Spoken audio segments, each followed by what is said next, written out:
세 번째 시간입니다. 예수 율법을 완전하게 하시다라는 제목으로 말씀의 은혜를 나누기를 원합니다. 여러분들은 저는 지적으로 아주 높고 수준 있는 분들이라고 생각합니다. 그렇기 때문에 교회 밖에 있는 사람에게는 조금 어려운 질문일 수는 있지만 여러분들은 충분히 이 질문 가운데 고민을 하실 수 있을 거라고 생각이 됩니다. 제가 여러분들에게 질문을 한 가지 드려볼 텐데요, 여러분이 질문에 한번 곰곰이 생각해 보시기를 바랍니다. 만약 여러분이 어지러운 세상 가운데 한 나라의 대통령이 되었다면 여러분은 그 어지러운 세상, 그 무너져버린 나라를 어떻게 회복시키시겠습니까? 그것을 회복시키기 위해서 여러분이 가장 중요하게 생각하고 가장 먼저 행할 것은 무엇입니까? 여러분 한번 생각해 보십시오. 만약 여러분이 그 무너진 나라의 대통령이 되었다면 여러분은 어떻게 해서 그 나라를 다시 세워 나아가시겠습니까? 고민을 좀 해보셨습니까? 어떤 사람은 군대를 장악할 것이다 생각할지 모르겠습니다. 말이 되죠. 군대를 장악해야 나라가 바로 서지 않겠습니까? 또 어떤 사람들은 아니야, 나는 신문이나 여론, 방송사를 장악할 거야 라고 생각하시는 분이 계실지 모르겠습니다. 그렇죠. 여론을 장악하면 나라를 세우는 데 있어서 자신의 말을 잘 듣게 할 수 있을 겁니다. 영향력을 끼칠 수 있겠죠. 그런데 이러한 것들이 사실은 위급한 상황 가운데 나라를 세워야 하는 중요한 것 가운데는 해당되지 않습니다. 오히려 무너진 나라를 세우고 어지러운 세상 가운데 다시 한번 그 나라를 회복시키기 위해서 만약 리더가 되었다면 우리가 더 중요하게 생각해야 되는 것이 있음을 발견하게 됩니다. 그것은 무엇입니까? 바로 법이라고 할 수 있겠습니다. 나라의 법의 정의와 공의를 바로 세우고 선함과 의로움을 바로 세우는 것, 이것이 가장 먼저 행해져야 되는 일이라는 겁니다. 왜냐하면 그 법이 바로 세워 있지 않으면 그 구성원들이, 나라의 구성원들이 기준을 삼지 못하고 또 저들이 행하는 악을 알지 못하며 저들이 어떻게 살아가야 될지 방향성을 알지 못하기 때문입니다. 그렇기 때문에 만약 무너진 세상이 있다면 그 세상 가운데 가장 먼저 리더로서 해야 되는 것은 바로 법이다라고 할 수 있겠습니다. 하나님도요, 이 세상에 무너진 세상을 죄로 인해서 뒤틀려지고 무너져버린 이 세상을 다시 한번 회복시키기를 결정하셨습니다. 그리고 하나님께서는 그 무너진 세상을 회복시키실 때 어떠한 방법을 사용하셨습니까? 그것은 이 세상에 하나님의 말씀, 주님의 율법을 온전하게 하시기를 주님께서 행하셨다라는 겁니다. 그렇기 때문에 오늘 본문 말씀에 보면 예수님이 제자들을 불러다 모아놓고 그 무너진 세상 가운데서 소망이 없고 절망밖에 없는 그 시대 가운데 제자들에게 율법에 대해서 말씀하고 계시는 것입니다. 제가 달라스에 있을 때요, 위클리프 선교회에서 은퇴한 선교사님들이 거하는 숙소가 있었습니다. 그런데요, 그 숙소 로비에 가니까 크게 배너가 하나 걸려 있었는데요, 제가 그림을 한번 가지고 와봤습니다. 한번 그림을 보여주시겠습니까? 이 큰 배너가 걸려 있는 것을 보았습니다. 은퇴하신 선교사님들이 자신의 평생을 하나님 말씀을 위해서 던지고 머무는 그 숙소였습니다. 그곳에 있는 것이 바로 이 말씀이었습니다. 저는요, 이 배너를 보니까 정말 가슴 속에서 다시 한번 그분들의 열정과 예수 그리스도의 복음을 향한 사랑이 느껴졌습니다. 이 말씀이 무엇이었습니까? 이사야서 40장 7절과 8절 말씀이죠. 우리 한번 같이 읽어보겠습니다. 시작. 풀은 마르고 꽃은 시드나 여호와의 기운이 그 위에 불미라. 이 백성은 실로 풀이로다. 꽃은 시드나 우리 하나님의 말씀은 영원히 서리라 하라. 아멘. 나라만 법이 세워져야 나라가 온전히 세워지는 것이 아닙니다. 우리 개인의 인생도 마찬가지입니다. 우리 인생도 무너진 자리에서 다시 한번 일어나기 위해서는 반드시 선행돼야 되는 것이 있는데, 그것은 우리의 재정적인 문제도 아니고 건강의 문제도 아닙니다. 우리의 삶에 바로 이 하나님의 말씀, 결코 변하지 않고 또 우리의 삶 가운데 반드시 실현될 이 하나님의 말씀에 대한 믿음이 우리 가운데 회복이 돼야 우리는 다시 한번 일어날 수 있다는 겁니다. 그렇다면 오늘 예수님께서는 이 중요한 말씀, 하나님 율법을 어떻게 온전하게 하시는가, 오늘 말씀 가운데 지혜를 얻기를 원합니다. 오늘 예수님께서 말씀하시는 이 온전한 율법, 도대체 어떤 것인가? 우리가 먼저 이 완전한 율법을 통해 깨닫게 되는 것이 있음을 보게 되는데, 우리 스크린에 나가는데 다 같이 한번 고백해 보겠습니다. 시작. 하나님의 거룩을 드러낸다. 온전한 율법은 하나님의 거룩을 드러낸다라는 겁니다. 마태복음 5장 17절 말씀입니다. 주님께서 말씀하십니다. 내가 율법이나 선지자를 폐하러 온 줄로 생각하지 말라. 폐하러 온 것이 아니로 완전하게 하려 함이라. 아멘. 당시 예수님의 적들은 바리새인과 서기관들이었죠. 바리새인과 서기관들은 예수님께서 모세의 율법을 폐한다라고 생각했습니다. 그렇기 때문에 그들은 예수님을 비난했던 것이죠. 가장 대표적인 것이 무엇이 있습니까? 바로 안식일에 대한 규정이었습니다. 예수님께서는 안식일에 병든 자들을 치유해야 했습니다. 그러나 바리새인들은 안식일에 병을 치유하는 것이 하나님 말씀 율법에 어긋난다라고 예수님을 비난했죠. 근데 예수님이 뭐라고 말씀합니까? 내가 율법을 폐하러 온 것이 아니요 오히려 그 율법을 완전하게 하기 위해 이 땅에 오셨다 말씀하고 있습니다. 예수님이 율법을, 하나님의 말씀을 온전하게 하신다라는 것입니다. 여기서 완전하게 하다라는 것을 그 원문을 살펴보니까 그 말의 뜻이 물론 완전하게 라는 뜻도 있지만, 그것이 빈 그릇에 물을 채워 넣는 것처럼 그 그릇을 완전하게 한다라는 뜻이 있다는 것을 발견하게 됩니다. 예수님께서요, 이 땅에 빈 그릇처럼, 물이 없는 바구니처럼 말라버린 하나님의 말씀을, 율법을 다시 한번 하나님의 진리의 말씀으로, 주님의 뜻으로 온전케 하신다, 가득 채우신다, 주님께서 선포하고 계시는 것입니다. 마태복음 5장 18절 말씀인데요, 한번 같이 읽어보겠습니다. 시작. 진실로 너희에게 이르노니 천지가 없어지기 전에는 율법의 1.1획도 결코 없어지지 아니하고 다 이루리라. 아멘. 무너진 세상을 다시 한번 회복시키고 잃어버린 자녀를 하나님께 돌아가게 하는 구원의 역사가 가장 먼저 하나님 말씀에 대한 믿음으로부터 비롯된다는 것을 우리는 알 수 있습니다. 예수님의 제자들 가운데 무엇을 이야기하고 있습니까?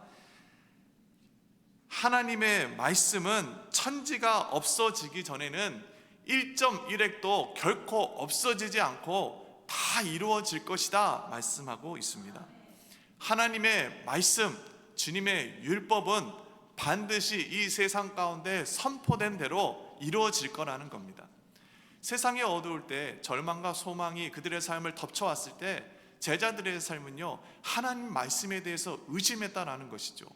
하나님께서 말씀하신 그 말씀이 정녕 이루어지는가? 하나님의 구원이 정녕 내 삶에 이루어지는가? 그들이 하나님을 의심했다라는 겁니다. 그렇게 오늘 예수님께서 무너진 제자들의 삶을 다시 한번 일으키기 위해서 하나님의 말씀의 그 온전한 율법을 저들 가운데 가르치기 위해서 가장 먼저 말씀하시는 것은, 내 사랑하는 제자들아, 하나님의 말씀은 반드시 성취될 것이며 1.1획도 이 세상에 선포된 것대로 없어지지 아니하고 반드시 성취될 것이다, 그들 가운데 말씀하고 계시다라는 겁니다. 마태복음 5장 19절 말씀입니다. 그러므로 누구든지 이 계명 중에 지극히 작은 것 하나라도 버리고 또 그같이 사람을 가르치는 자는 천국에서 지극히 작다 일컬음을 받을 것이요 누구든지 이를 행하며 가르치는 자는 천국에서 크다 일컬음을 받으리라. 아멘. 그리고 오늘 주님 말씀하십니다. 이 계명 중에, 하나님 말씀 중에 지극히 적은 것 하나라도 버리고 라고 이야기하고 있습니다. 하나님의 말씀을 온전히 가르칠 것을 이야기하고 있는 것이죠. 여기서 말하는 작은 율법도 버리지 말라고 하시는 것은 하나님의 말씀의 뜻을 온전하게, 주님의 뜻을 그들 가운데 온전하게 가르칠 것을 이야기하고 있는 것입니다. 그리고 누구든지 이를 행하며 가르치는 자는 이라고 이야기하고 있죠. 그냥 가르쳐서 끝나는 것이 아닙니다. 하나님의 말씀은 어찌해야 된다는 것입니까? 우리의 삶 가운데 행하며 하나님의 말씀을 누리며 하나님 말씀의 축복을 경험하며 또한 그것을 가르치는 자가 될 것을 이야기하고 있다라는 것입니다. 우리 안에 이 하나님 말씀, 율법이 반드시 우리의 삶의 성취됨을 먼저 믿으실 수 있는 저와 여러분이 되기를 예수님 이름으로 축복합니다. 하나님 말씀이 내 삶에 성취될 것을 믿는 그 믿음이 여러분의 삶을 회복시킨다라는 겁니다. 우리가 하나님을 의지하고 믿는 그 믿음이 보잘것없고 별것 아닌 것이라고 생각될지 모르겠지만 실상은 그렇지 않다라는 겁니다. 여러분 삶에 하나님의 말씀과 언약이 성취됨을 믿는 그 믿음이 여러분의 삶을 다시 한번 하나님의 능력으로 일으키게 된다는 것이죠. 그리고 오늘 주님 말씀합니다. 마태복음 5장 20절 말씀입니다. 한번 같이 읽어보겠습니다. 시작. 내가 너희에게 이르노니 너희 의가 서기관과 바리새인보다 더 낫지 못하면 결코 천국에 들어가지 못하리라. 아멘. 그리고 오늘 제자들에게만 예수님이 특별히 이야기하고 있는 것이 있습니다. 그것이 오늘 20절 말씀이죠. 무엇을 말씀하고 있는 것입니까? 너희 의가 서기관과 바리새인보다 더 낫지 못하면 결코 천국에 들어가지 못할 것이다 이야기하고 있습니다. 이상합니다. 여러분, 바리새인과 서기관들의 의가 여러분이 생각할 때는 별 볼 일 없는 것 같습니까? 그렇지 않습니다. 바리새인과 서기관들은 당시 613개의 율법을 지키고 있었습니다. 해야 할 율법 248개와 하지 말아야 할 율법 365개를 그들은 지키며 살아갔다라는 겁니다. 어마어마한 율법이죠. 그것을 다 기억하기도 쉽지 않습니다. 이 서기관과 바리새인들은요, 나름 하나님 말씀에 대한 열정이 있는 사람들이었습니다. 사실 기록된 것만, 성경에 대해서 이야기하는 것만 613개 율법이 있을 뿐이지 그들이 전해져 오는 구전으로 전하는 율법들은요, 그 수를 헤아릴 수가 없습니다. 그들이 그와 같이 매일의 삶에 하나님 말씀을 지키며 살기로 정말 열심으로 살아가는 자들이었다라는 겁니다. 근데 오늘 예수님이 말씀하십니다. 너희가 그 서기관과 바리새인들의 의보다 더 낫지 못하면 결코 천국에 들어가지 못할 것이다 말씀합니다. 아니, 그렇다면 예수님께서 우리에게 말씀하시는 것이 이 613개나 되는 율법을 지키는 것보다 더한 율법을 지켜야 되는 것인가 의문이 드는 사람이 당시 예수님의 제자 가운데 있었겠죠. 그런데 오늘 예수님께서 말씀하시는 것은 사실 바리새인과 이 서기관들이 하는 그 종교적인 행위보다 우리 안에 본질적인 문제, 우리 안에 정말로 회복되어야 될 하나님 율법에 대한 우리의 마음이 무엇인지를 주님 말씀하고 싶었던 것이기에 이와 같이 말씀하신 것이었습니다. 그렇다면 도대체 예수님은 무엇을 우리에게 말씀하시고 싶었던 것일까요? 그 첫 번째, 마태복음 5장 21절 말씀 우리 한번 같이 읽어보겠습니다. 시작. 옛사람에게 말한 바 살인하지 말라, 누구든지 살인하면 심판을 받게 되리라 하였다는 것을 너희가 들었으나. 무슨 얘기를 하는 겁니까? 지금 십계명에 대해서 이야기하고 있는 겁니다. 살인하지 말라라고 이야기했던 그 십계명에 대해서 예수님께서 말씀하시는 것이죠. 여러분, 그런데요, 이 말씀에 우리가 귀를 기울일 필요가 있습니다.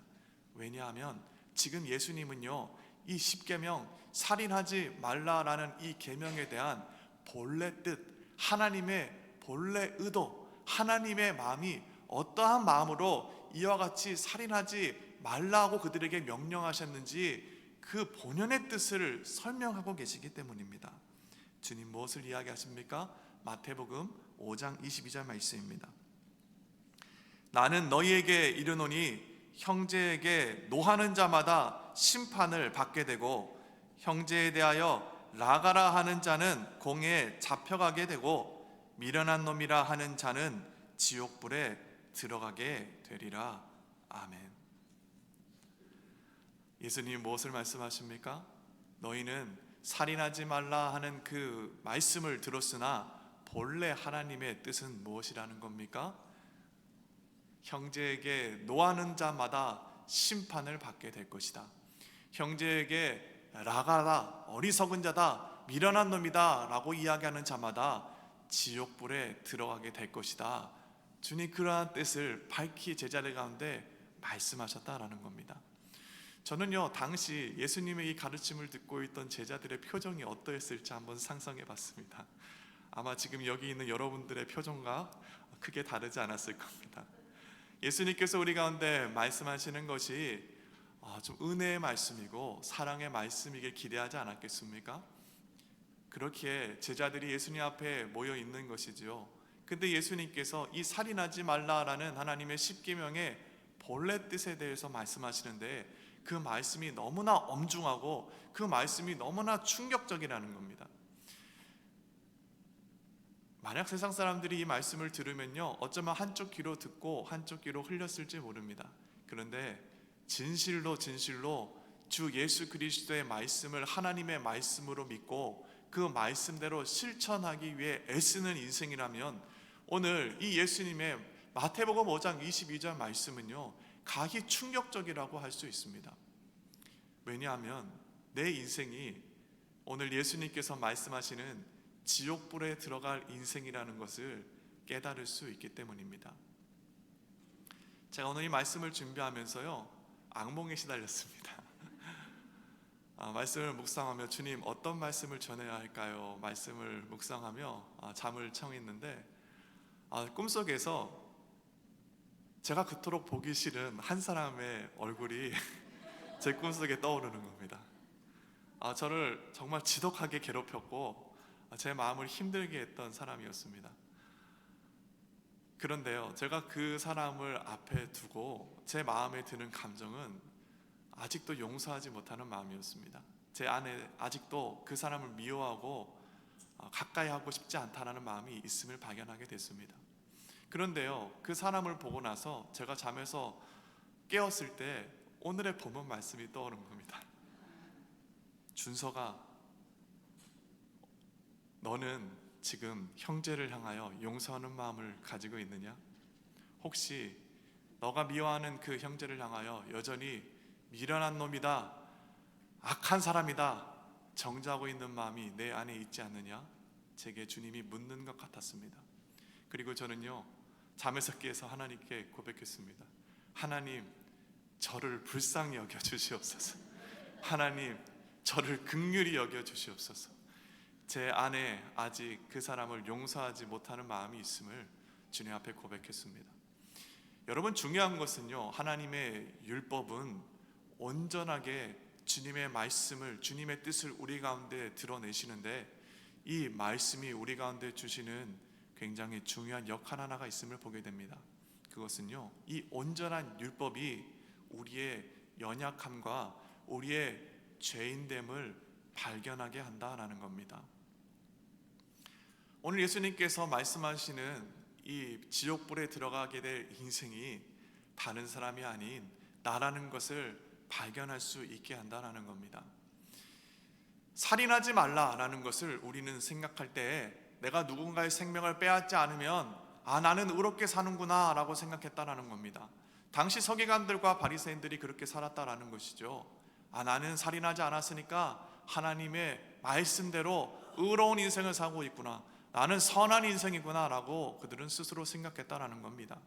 근데 오늘 예수님께서 온전한 하나님의 율법을 밝히 드러내고 하나님의 거룩을 세상 가운데 밝히 드러내시니 그 하나님 말씀 앞에, 주님의 거룩하심 앞에 의롭다 주장할 수 있는 사람이 누가 있었겠습니까? 그런데요, 이와 같이 온전한 하나님 율법 앞에 나의 죄인됨과 연약함을 발견하는 것이 은혜임을 믿습니다. 내 안에 누군가를 향한 분노의 마음, 용서하지 못하는 마음이 있다는 것을 발견하는 것이 은혜입니다. 그것이 죄라는 것을 깨닫게 하는 것이 은혜입니다. 그것이 하나님의 율법의 역할이기 때문입니다. 분노에 대한 우리의 마음만 그런 것이 아닙니다. 주님 계속해서 말씀하고 계십니다. 마태복음 5장 27절과 28절 말씀입니다. 우리 한번 같이 읽어보겠습니다. 시작. 또 간음하지 말라 하였다는 것을 너희가 들었으나 나는 너희에게 이르노니 음욕을 품고 여자를 보는 자마다 마음에 이미 간음하였느니라. 아멘. 마태복음 5장 27절과 28절 말씀에서는 십계명에 대한 이야기를 다시 한번 이야기하고 있죠. 간음하지 말라 십계명에서 이야기하니까 당시 바리새인과 서기관들은 스스로 자신이 간음하지 않았기 때문에 의롭다라고 생각했습니다. 내가 본처를 두고 법적으로 합법적으로 여러 첩들을 두었으면 그것은 합법적이고 의로움이다라고 생각했습니다. 그런데 오늘 하나님의 말씀은 무엇을 이야기하고 있습니까? 너희 마음에 음욕을 품은 자마다 이미 간음한 자다라고 이야기하고 있습니다.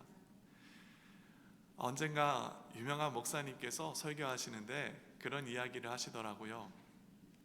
나는 부인을 향한 사랑 말고 다른 여자를 보며 음욕을 품은 적이 없다 이야기하시더라고요. 저는 그 목사님을 보면서 참 부러웠습니다. 어떻게 그런 마음을 품을 수 있을까? 그 목사님 빼고 저는 모든 사람들은 다 이 하나님 말씀 앞에 자신의 의로움을 주장할 수 있는 사람은 없다라고 생각합니다. 누가 이 하나님의 말씀 앞에 스스로 자신을 의롭다, 내가 거룩하다, 내가 선하다라고 주장할 수 있겠습니까? 그런 인생이 어디 있겠습니까? 그렇게 이야기할 수 있는 사람은요, 저를 포함해서 이 세상에 한 사람도 없습니다. 왜냐하면 하나님의 거룩이 이와 같이 높은 기준 가운데 우리의 삶 가운데 드러났기 때문입니다. 하나님의 말씀이 무엇을 이야기하고 있는 것입니까? 오늘 예수님께서 본래 하나님의 뜻과 주님의 거룩이 어떠한지를 밝히 드러낼 때 그것을 통해서 우리 가운데 깨닫게 해주고 싶은 것이 무엇입니까? 너희 가운데 하나님 앞에, 주님의 거룩하심 앞에, 온전한 율법 앞에 의롭다 주장할 인생은 한 사람도 없다라는 것을 깨닫게 해주기 위함이죠. 오늘 말씀하는 이 살인하지 말라, 간음하지 말라, 이 두 개에만 해당되는 것입니까? 아니요, 그렇지 않습니다. 십계명을 보십시오.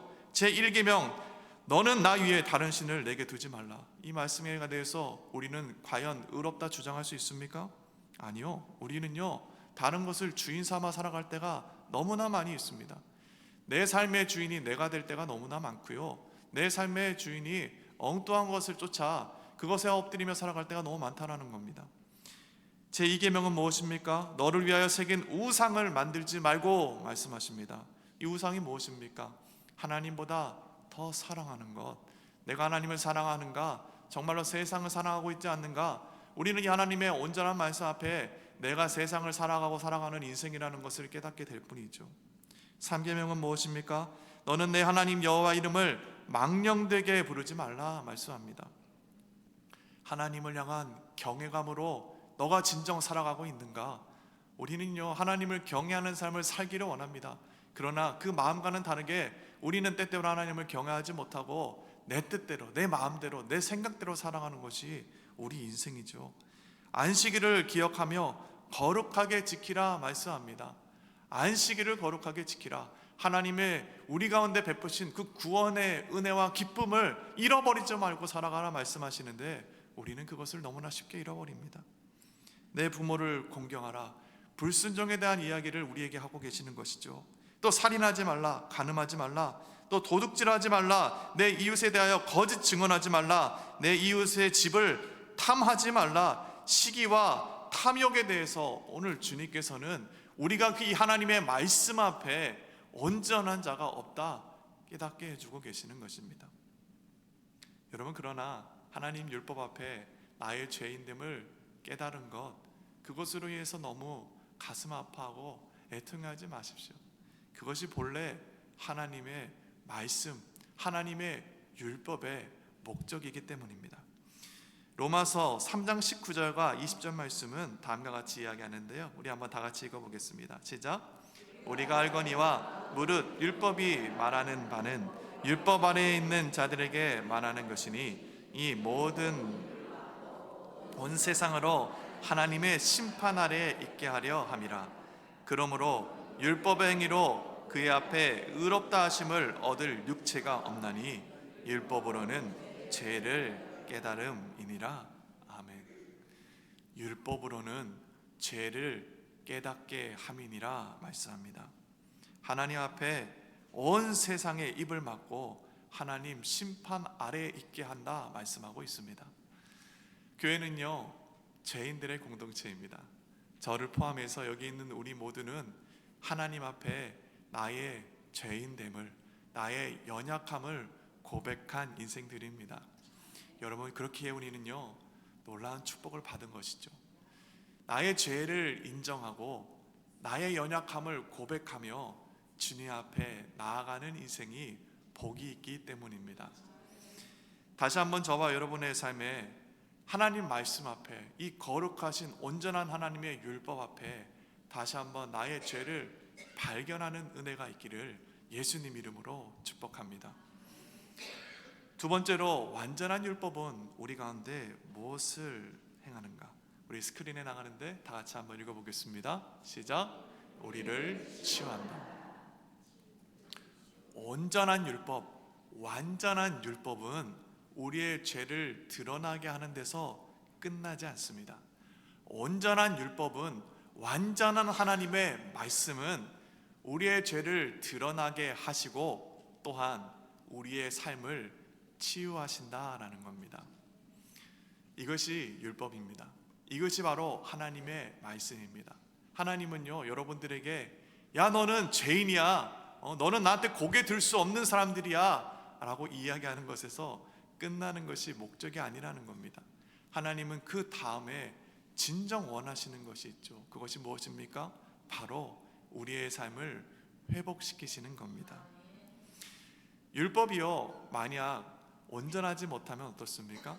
우리는 율법이 온전하지 못할 때 하나님의 뜻이 그 온전하지 못한 율법 가운데 최소한 20%는 담겨 있을 거라고 생각합니다. 여러분도 그렇게 생각하십니까? 온전하지 못한 율법이 20% 너무 박한 거 아닙니까?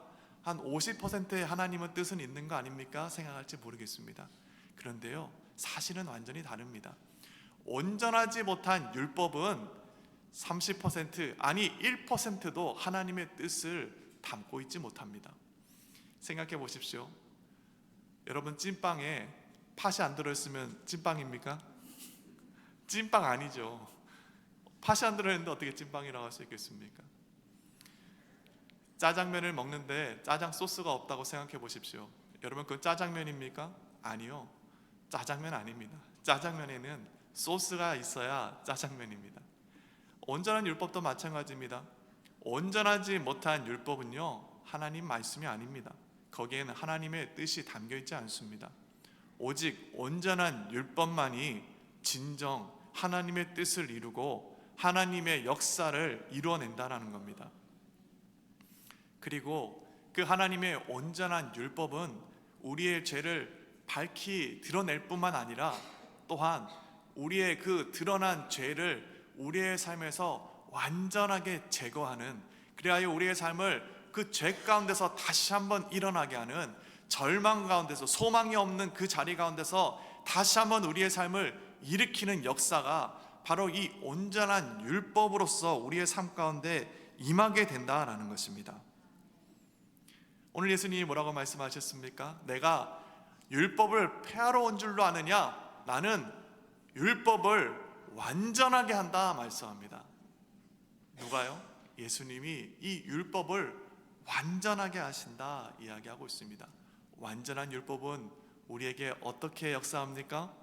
완전한 율법은 우리의 삶에 죄를 깨끗하게 씻어내고 다시 한번 치유하고 회복시키신다라는 겁니다. 바울을 보기 원합니다. 바울은요, 바리새인일 때는 스스로 의롭다라고 생각했습니다. 사도 바울은요, 날 때부터 바리새인이었습니다. 그는 하나님 율법의 모든 것에 통달한 자였고 스스로 그 율법에 비춰봤을 때 자신은 의롭다라고 생각했습니다. 여러분, 그런데요, 그 의롭다라고 생각했던 바울의 삶이 행한 것은 무엇입니까? 스스로 의롭다, 하나님 율법 앞에 자신은 정의롭다라고 생각했던 그 바울은요, 아이러니하게도 사람을 죽이는 일을 했습니다.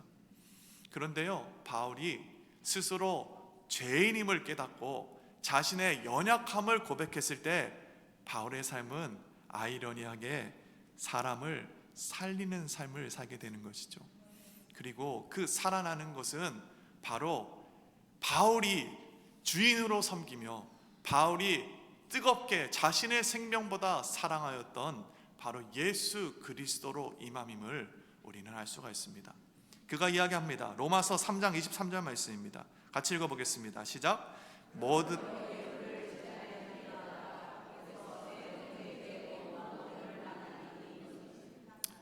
로마서 3장 23절 말씀입니다.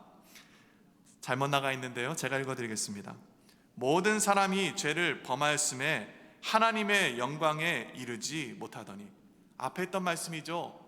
모든 하나님의 말씀 앞에 모든 인생들이 죄인이라는 것입니다. 모든 사람이 죄를 범하였다. 하나님 율법 앞에, 주님의 거룩하심 앞에 스스로 의롭다 할 수 있는 자가 없다. 하나님 영광에 이르지 못한다 이야기합니다. 그리고 로마서 3장 24절입니다.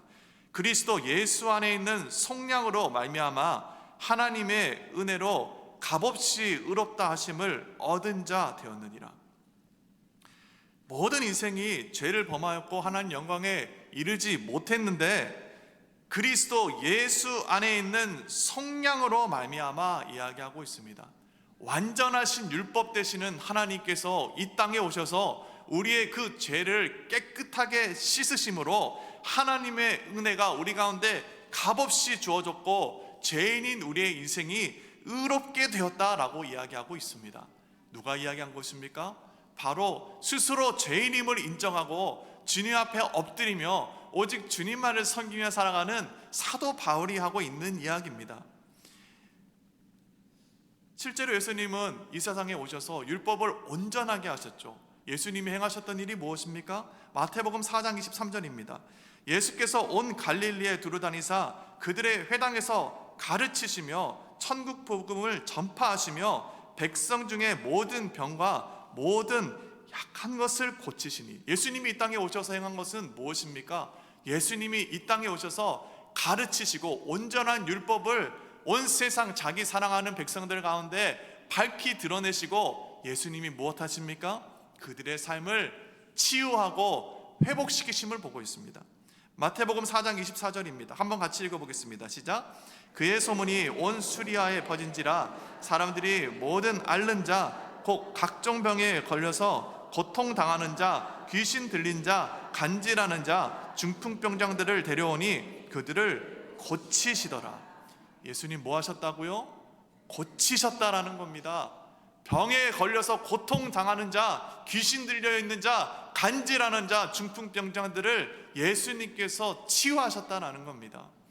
온전한 율법 되시는 예수 그리스도께서 율법에 불안정했던 그 모습을 주님께서 온전하게 하셨다는 겁니다. 율법은 무엇입니까? 율법은요, 우리의 죄를 밝힐 뿐만 아니라 우리의 삶에 그 죄를 씻어내고 온전케 하시며 치유하는 것이 바로 하나님의 온전한 율법, 완전한 말씀이라는 것입니다. 그리고 예수 그리스도로 인하여 우리의 삶에 이 치유와 회복, 구원의 은혜가 베풀어지게 된 것이죠. 예수님은요, 이 세상에 자기 백성을 사랑하사 자기 백성들의 그 모든 죄를 밝히시고 밝히실 뿐만 아니라 그 모든 죄를 사하시고 하나님의 자녀로 삼으셨다라는 겁니다. 예수님은요, 십자가에 달리셔서 우리의 죄를, 바로 여러분의 죄를 이 세상에서 깨끗하게 하기 위하여 자신의 생명을 던졌다라는 겁니다. 예수님이 바로 온전한 율법, 예수님이 바로 우리의 삶을 치유하고 회복시키시는 율법, 다시 말해 율법을 온전하게 하시는 분 된다라는 겁니다. 예수님은요, 지금도 우리의 삶을 온전하게 회복시키시는 분입니다. 예수님은 지금도 자기 백성들을 온전하게 깨끗하게 치유하시며 일으키시는 은혜의 하나님 되심을 다시 한번 기억하는 저와 여러분이 되기를 예수님 이름으로 축복합니다.